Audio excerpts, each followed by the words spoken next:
ನಮಸ್ಕಾರ ಸ್ನೇಹಿತರೆ, Padmashri life style YouTube ಚಾನಲ್ಗೆ ಸ್ವಾಗತ. ಹುಣ್ಣಿಮೆ ಆದ್ದರಿಂದ ಪ್ರತಿ ಹುಣ್ಣಿಮೆ ದಿನ ಅಥವಾ ಅಮಾವಾಸ್ಯೆ ಶುಕ್ರವಾರ ದಿನ ನಾವು ಲಕ್ಷ್ಮೀ ಪೂಜೆಯನ್ನು ಮಾಡ್ತಾ ಇರ್ತೀವಿ. ಆ ಒಂದು ವಿಡಿಯೋದ ಜೊತೆಗೆ ಇವತ್ತು ಗುರುವಾರ ಆಗಿರೋದ್ರಿಂದ ರಾಯರು ಯಾವಾಗ ಅಥವಾ ಯಾವ ರೀತಿಯಾಗಿ ನಮ್ಮ ಮನೆಯಲ್ಲಿ ಬಂದರು ನೆಲೆಸಿದ್ರು ಅಂತ ನಿಮ್ಮ ಜೊತೆ ಶೇರ್ ಮಾಡ್ಕೊಳ್ತಾ ಇದ್ದೀನಿ. ನನಗೆ ರಂಗೋಲಿ ಹಾಕಲಿಕ್ಕೆ ತುಂಬಾ ಜಾಗ ಇಲ್ಲ, ಅದರಲ್ಲೂ ಇವತ್ತು ಸ್ವಲ್ಪ ಲೇಟ್ ಆಗಿತ್ತು. ಹೀಗಾಗಿ ನನಗೆ ಎಷ್ಟು ಸಾಧ್ಯ ಆಗುತ್ತೋ ಅಷ್ಟನ್ನೇ ರಂಗೋಲಿಯನ್ನು ಹಾಕಿದೆ ನಾನು. ಇನ್ನು ಕಾಮಾಕ್ಷಿ ದೀಪ ಪ್ರತಿ ಹುಣ್ಣಿಮೆ ಅಥವಾ ವಿಶೇಷವಾಗಿ ಅಮಾವಾಸ್ಯೆ ಹಬ್ಬ ಹರಿದಿನಗಳಲ್ಲೂ ಕೂಡ ನಾನು ಹಚ್ತಾ ಇರ್ತೀನಿ. ಪ್ರತಿನಿತ್ಯ ನಾನು ಹಚ್ಚೋದಿಲ್ಲ. ಇನ್ನು ಮಹಾಲಕ್ಷ್ಮಿಗೆ ನಾನು ನಮ್ಮ ಮನೆಯಲ್ಲಿರುವಂತಹ ಎಲ್ಲ ಗೋಲ್ಡ್ ಐಟಮ್ಸ್ನೇ ಹಾಕಿರ್ತೀನಿ. ಜಾಸ್ತಿ ಬೇರೆ ಬೇರೆ ಐಟಮ್ಸ್ ಎಲ್ಲ ನಾನು ಹಾಕೋಕ್ಕೆ ಹೋಗೋದಿಲ್ಲ. ಪ್ರತಿ ಶುಕ್ರವಾರ ಅವುಗಳನ್ನು ಹಾಕಿ ಪೂಜೆಯನ್ನು ನನಗೆ ಹೇಗೆ ಸಾಧ್ಯ ಆಗುತ್ತೋ ಆ ರೀತಿಯಾಗಿ ಮಾಡಿರ್ತೀವಿ. ಇವತ್ತು ಹುಣ್ಣಿಮೆ ಸ್ವಲ್ಪ ವಿಶೇಷ, ಹೀಗಾಗಿ ನಾನು ನಿಮ್ಮ ಜೊತೆ ಶೇರ್ ಮಾಡ್ಕೊಳ್ತಾ ಇದ್ದೀನಿ. ಇನ್ನು ನಮ್ಮ ಒಂದು ದೇವರ ಮನೆ ಇದು. ಆಮೇಲೆ ಮೇಲ್ಗಡೆ ಒಂದು ಪಾರ್ಟ್ ಇದೆ, ಇಲ್ಲೆಲ್ಲ ನಾವು ಪರಿಮಳ ಗ್ರಂಥ ಮತ್ತು ಗುರುಗಳ ಒಂದು ಸನ್ನಿಧಿಯನ್ನು ಅಲ್ಲಿ ಇರಿಸಿದ್ದೀವಿ. ಅಂದರೆ ಅಲ್ಲೆಲ್ಲ ಗುರುಗಳ ಫೋಟೋ ಆಗಲಿ, ಸಾಯಿಬಾಬಾ ಅವ್ರದ್ದಾಗಲಿ, ಆಮೇಲೆ ದತ್ತಾತ್ರೇಯ ಅವ್ರದ್ದಾಗಲಿ ಮತ್ತು ಪರಿಮಳ ಗ್ರಂಥವನ್ನು ಸಹ ಅಲ್ಲೇ ನಾವು ಇಟ್ಟಿದ್ವಿ. ನಾನಿವತ್ತು ಪರಿಮಳ ಗ್ರಂಥ ಅಂದರೆ ಗುರುರಾಯರು ಪರಿಮಳ ಗ್ರಂಥದ ಮೂಲಕ ನಮ್ಮ ಮನೆಗೆ ಹೇಗೆ ಬಂದರು, ಅದೊಂದು ತುಂಬಾ ಒಳ್ಳೆಯ ಒಂದು ದಿನ ಅಥವಾ ಒಳ್ಳೆಯ ಒಂದು ಸ್ಟೋರಿ ಅಂತಲೇ ಹೇಳ್ಬೋದು. ಏಕೆಂದರೆ ನನ್ನ ಜೀವನದಲ್ಲಿ ನಡೆದಂತಹ ಒಂದು ಒಳ್ಳೆಯ ಪವಾಡ ಅದು. ಒಂದಿನ ಏನಾಗುತ್ತೆ, ಹೀಗೆ ನಮಗೆ ತುಂಬಾ ಕಷ್ಟಗಳಿತ್ತು.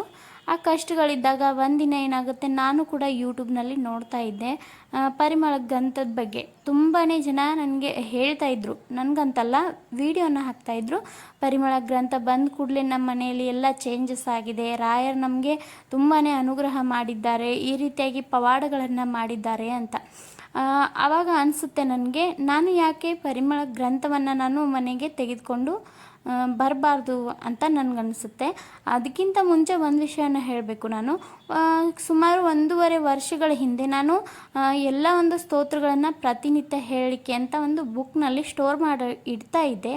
ಆವಾಗ ಗುರುವಾರ ಯಾವ ಸ್ತೋತ್ರ ಅಂದರೆ ಸಾಯಿಬಾಬಾ ಅವರ ಸ್ತೋತ್ರವನ್ನು ಹೇಳಬೇಕು ಅಂದ್ಕೊಂಡು ಅದನ್ನು ಬರಿತಾ ಇದ್ದೆ. ಅದೇ ನಂತರ ನನಗೆ ನೆನಪಾಗಿದ್ದು ರಾಘವೇಂದ್ರ ಸ್ವಾಮಿಗಳು ಈ ಒಂದು ಪುಟ್ಟ ಶ್ಲೋಕ, ಪೂಜೆಯ ರಾಘವೇಂದ್ರಾಯ ಸತ್ಯಧರ್ಮರತಾಯ ಚ ಭಜತಾಂ ಕಲ್ಪವೃಕ್ಷಾಯ ನಮತಾಂ ಕಾಮಧೇನವೇ ಅಂತ ಈ ಒಂದು ಸ್ತೋತ್ರವನ್ನು ಕೂಡ ನಾನು ಅಲ್ಲಿ ಬರೆದು ಇಟ್ಕೊಂಡೆ.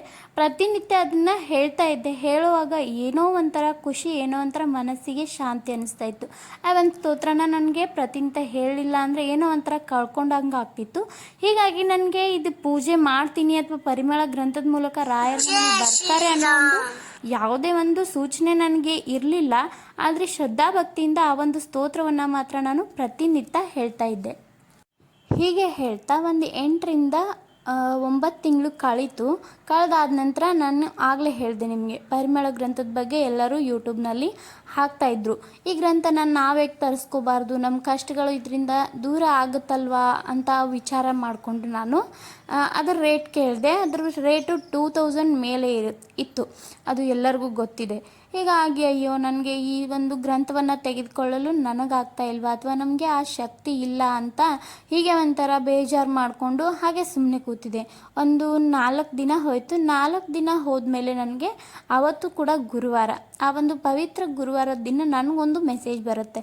ಈ ಮೆಸೇಜ್ ಕಳಿಸಿದಂಥವರು ಬೆಮ್ಮತ್ತಿ ವೆಂಕಟೇಶ ಆಚಾರ್ಯರು ಅಂತ. ಇವರು ನಿಮಗೆಲ್ಲರಿಗೂ ಗೊತ್ತಿರ್ಬೋದು, ರಾಘವೇಂದ್ರ ಸ್ವಾಮಿಗಳ ಪ್ರಸಾರವನ್ನು ಮಾಡ್ತಾ ಇರ್ತಾರೆ. ಅವರ ಬಗ್ಗೆ ಎಲ್ಲನೂ ನಮಗೆ ಸೇವೆ ಹೇಗೆ ಮಾಡೋದು ಅಂತ ತಿಳಿಸ್ಕೊಡ್ತಾ ಇರ್ತಾರೆ. ಅವರು ನನಗೆ ಒಂದು ಮೆಸೇಜನ್ನು ಹಾಕ್ತಿದ್ರು, ಅಮ್ಮ ನೀವು ಲಾಸ್ಟ್ ಟೈಮು ಪರಿಮಳ ಗ್ರಂಥವನ್ನು ತೆಗೆದುಕೊಳ್ಬೇಕು ಅಂತ ಮೆಸೇಜ್ ಮಾಡಿದ್ರಿ, ಈಗ ನೋಡಿ ಒಬ್ಬರು ದಾನವನ್ನಾಗಿ ಕೊಡ್ತಾ ಇದ್ದಾರೆ, ಅದಕ್ಕಾಗಿ ಆ ದಾನವನ್ನು ನೀವು ಸ್ವೀಕರಿಸ್ತೀರಾ, ಆ ಒಂದು ನಿಯಮಗಳನ್ನು ನೀವು ಪಾಲಿಸ್ತೀರಾ ಅಂತ ಕೇಳಿದ ಕೂಡಲೇ ನನಗೆ ತುಂಬಾ ಖುಷಿ ಆಗುತ್ತೆ. ಆ ಖುಷಿಯಲ್ಲಿ ಕಣ್ಣೀರು ಸಹ ನನಗೆ ಬರುತ್ತೆ. ಎಲ್ಲ ಏನೋ ಒಂದು ನನಗೆ ಸಿಕ್ತು ಅಂತ ಅನಿಸೋಕ್ಕೆ ಶುರು ಆಯಿತು. ಆವತ್ತು ಗುರುವಾರ ಆದ್ದರಿಂದ ನನಗೆ ಇನ್ನೂ ಖುಷಿ ಆಯಿತು. ಅದಷ್ಟೇ ಅಲ್ಲದೆ ಒಂಥರ ಏನೋ ಸುಖ, ಶಾಂತಿ, ನೆಮ್ಮದಿ ನಮ್ಮಲ್ಲೂ ನೆಲೆಸುತ್ತಲ್ವಾ, ರಾಯರು ನಮ್ಮ ಮನೆಗೆ ಬರಲು ಮನಸ್ಸು ಮಾಡಿದ್ರಲ್ವ. ಅದಷ್ಟೇ ಅಲ್ಲದೆ ಅದನ್ನು ತಗೊಳ್ಳೋಕ್ಕೆ ನನಗೆ ಶಕ್ತಿ ಇರಲಿಲ್ಲ. ಆದರೂ ಕೂಡ ರಾಯರು ಎಷ್ಟು ಕರುಣಾಮಯಿ ನೋಡಿ. ನಾನು ಅಂದ್ಕೊಂಡಿದ್ದು ಕೇವಲ 4ರಿಂದ 5 ದಿನಗಳಲ್ಲಿ ರಾಯರು ನಮ್ಮ ಮನೆಗೆ ಬರುವಂತಹ ಒಂದು ಮನಸ್ಸನ್ನು ಮಾಡ್ತಾರೆ. ಇದು ಎಷ್ಟು ಖುಷಿ ವಿಚಾರ ಅಂದರೆ ನನಗೆ ತುಂಬಾ ಒಂದು ಖುಷಿ ವಿಚಾರ. ಇದನ್ನು ಎಷ್ಟು ದಿನಗಳಿಂದ ನಿಮ್ಮೆಲ್ಲರ ಹತ್ರ ಶೇರ್ ಮಾಡ್ಕೊಳ್ಬೇಕು, ಈ ಒಂದು ಖುಷಿನ ಶೇರ್ ಮಾಡ್ಕೊಳ್ಬೇಕು ಅಂತ ನನಗೆ ತುಂಬಾ ಆಸೆ ಇತ್ತು. ಹೀಗೆ ರಾಯರು ಬಂದು ಮನೆಯಲ್ಲಿ ನೆಲೆಸಿದ್ರು. ಆದರೆ ಒಂದು ಸ್ವಲ್ಪ ದಿನ ದೇವರು ಪರೀಕ್ಷೆ ಮಾಡ್ತಾನೆ ಅಂತ ಹೇಳಾಗುತ್ತೆ ಅಲ್ವಾ, ಅದೇ ರೀತಿಯಾಗಿ ಸ್ವಲ್ಪ ನನಗೆ ಪರೀಕ್ಷೆಗಳು ಎದುರಾಗುತ್ತೆ. ಹೀಗೆ ಸ್ವಲ್ಪ ಏನೋ ಮನೆಯಲ್ಲಿ ಕಿರಿಕಿರಿ ಅಥವಾ ಏನೋ ಅನಿಸುತ್ತೆ, ಆದರೆ ನಾನು ಅದನ್ನು ಯಾವುದನ್ನು ತಲೆಗೂ ಹಾಕೊಳ್ಳೋದು ಇಲ್ಲ.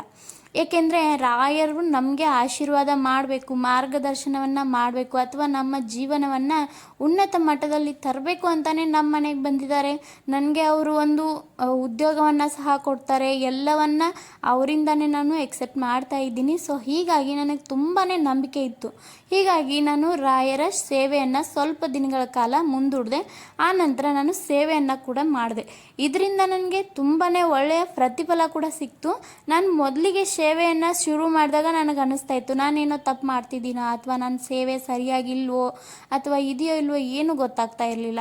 ಆದರೆ ಪ್ರತಿ ವಾರ ರಾಯರು ನನಗೆ ನಾನು ಏನು ಹೂವಿನ ಹಾರ ಹಾಕಿರ್ತೀನಲ್ವ ಅದನ್ನು ನಾನು ಕೊಡ್ತಾ ಇದ್ರು ಸೂಚನೆ, ಆದರೆ ನನಗೆ ಅದು ಗೊತ್ತಾಗ್ತಾ ಇರಲಿಲ್ಲ.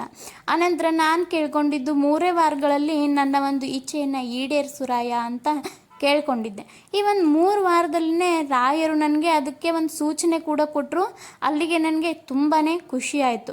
ಹೀಗಾಗಿ ರಾಯರು ನಮ್ಮ ಮನೆಗೆ ಬಂದದ್ದು ಒಂದು ಪವಾಡ ಅಂತಲೇ ಹೇಳ್ಬೋದು. ಅದರಲ್ಲೂ ನನ್ನ ಒಂದು ಏನೋ ಹಿಂದಿನ ಜನ್ಮದಲ್ಲಿ ಮಾಡಿರುವಂತಹ ಒಂದು ಪುಣ್ಯ ಅಂತಲೇ ಹೇಳ್ಬೋದು. ಅವರ ಒಂದು ಸೇವೆಯನ್ನು ಮಾಡಲಿಕ್ಕೆ, ಅವರುಗಳ ಒಂದು ಪವಾಡವನ್ನು ನೋಡಲಿಕ್ಕೆ ನನಗೆ ಈ ಜನ್ಮದಲ್ಲಿ ಎಷ್ಟು ಪುಣ್ಯ ಮಾಡಿದ್ದೀನೋ ಗೊತ್ತಿಲ್ಲ.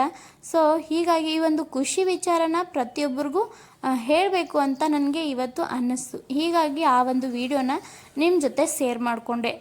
ರಾಯರಿಗೆ ಹೀಗೆ ಮಾಡಬೇಕು, ನಾನು ಇದೇ ರೀತಿ ಪುಸ್ತಕದಲ್ಲಿರೋ ಥರನೇ ಸೇವೆ ಮಾಡಬೇಕು ಅಂತ ನಾನು ಅಂದ್ಕೊಳ್ಳಿಲ್ಲ. ನನಗೆ ಎಷ್ಟು ಸಾಧ್ಯ ಆಗುತ್ತೋ ಅಷ್ಟು ನನ್ನ ಪ್ರೀತಿ ಭಕ್ತಿಯಿಂದ ಯಾವ ರೀತಿಯಾಗಿ ನಾನು ಸೇವೆ ಮಾಡಿದ್ರು ರಾಯರು ಆ ಸೇವೆಯನ್ನು ಸ್ವೀಕಾರ ಮಾಡ್ತಾರೆ. ಕೇವಲ ನೀವು ಶ್ರೀ ಗುರು ರಾಘವೇಂದ್ರಾಯ ನಮಃ ಅಂತ ಹೇಳಿದ್ರೆ ನಮ್ಮ ಮನಸ್ಸಿನಲ್ಲಿರೋ ಎಷ್ಟೋ ಒಂದು ನಕಾರಾತ್ಮಕ ಶಕ್ತಿ ಅಥವಾ ನೆಗೆಟಿವ್ ಎನರ್ಜಿ ಇರುತ್ತಲ್ವ ಅದು ಕೂಡ ದೂರ ಆಗುತ್ತೆ. ಮನೆ ಕೂಡ ಸುಖ ಶಾಂತಿ ನೆಮ್ಮದಿಯಿಂದ ಕೂಡ ಇರುತ್ತೆ. ರಾಯರು ಮನೆಗೆ ಬಂದಾಕ್ಷಣ ನಮ್ಮ ಮನೆಯಲ್ಲಿ ಎಷ್ಟು ಬದಲಾವಣೆ ಆಯ್ತಂದರೆ ಆ ಬದಲಾವಣೆಗೆ ಈ ಒಂದು ವಿಡಿಯೋನೇ ಕಾರಣ. ಹೀಗಾಗಿ ತುಂಬಾ ಖುಷಿಯಿಂದ ಮನೆಯಲ್ಲಿ ನಮ್ಮ ಪರಿವಾರದ ಜೊತೆ ನಾವು ವಾಸಿಸ್ತಾ ಇದ್ದೀವಿ. ಹೀಗೆ ದೇವ್ರನ್ನ ನಂಬಿದ್ರೆ ಯಾವತ್ತೂ ಕೈ ಬಿಡೋದಿಲ್ಲ. ಹಾಗೆಯೇ ನಾವು ರಾಯರನ್ನು ನಂಬಿದ್ದೇವೆ, ಅವ್ರು ನಮ್ಮ ಕೈಯನ್ನು ಯಾವತ್ತೂ ಬಿಡೋದಿಲ್ಲ ಅಂತ ನಾವು ನಂಬಿಕೆಯನ್ನು ಇಟ್ಟಿದ್ದೇವೆ. ರಾಯರ ಒಂದು ಪವಾಡಗಳು ಅಥವಾ ಅವ್ರ ಮೇಲೆ ನಂಬಿಕೆ ಇಟ್ಟಂತಹ ಭಕ್ತರಿಗೆ ಗೊತ್ತಾಗುತ್ತೆ ರಾಯರು ಎಂಥವರು, ಅವ್ರು ಎಷ್ಟು ಕರುಣಾಮಯಿ ಅಂತ. ರಾಯರ ಹತ್ರ ನಾವು ಏನೇ ಭಕ್ತಿಯಿಂದ ಕೇಳ್ಕೊಂಡ್ರು ಅವ್ರು ಯಾವತ್ತೂ ನಮ್ಮ ಕೈ ಬಿಡೋದಿಲ್ಲ ಅನ್ನೋದು ನನ್ನ ಒಂದು ನಂಬಿಕೆ. ಸೊ ಈ ಒಂದು ವಿಡಿಯೋ ಎಲ್ಲರಿಗೂ ಇಷ್ಟ ಆಗಿರುತ್ತೆ ಅಂದ್ಕೊಳ್ತೀನಿ. ವಿಡಿಯೋ ಇಷ್ಟ ಆಗಿದ್ದರೆ ವಿಡಿಯೋನ ಲೈಕ್ ಮಾಡಿ. ಇನ್ನೂ ಯಾರು ಚಾನಲ್ಗೆ ಸಬ್ಸ್ಕ್ರೈಬ್ ಮಾಡಿಲ್ವೋ ದಯವಿಟ್ಟು ಸಬ್ಸ್ಕ್ರೈಬ್ ಮಾಡ್ಕೊಳ್ಳಿ. ಪಕ್ಕದಲ್ಲಿರುವಂಥ ಬೆಲ್ ಐಕನನ್ನು ಕ್ಲಿಕ್ ಮಾಡಿದ್ರೆ ನಮ್ಮ ವಿಡಿಯೋದ ಎಲ್ಲ ನೋಟಿಫಿಕೇಷನ್ಗಳು ನಿಮಗೆ ಸಿಗುತ್ತೆ. ಮತ್ತು ಒಳ್ಳೆಯ ವಿಡಿಯೋ ಮೂಲಕ ಸಿಗ್ತೀನಿ. ಹೋಗಿ ಬರ್ತೀನಿ. ಬಾಯ್. Thanks for watching.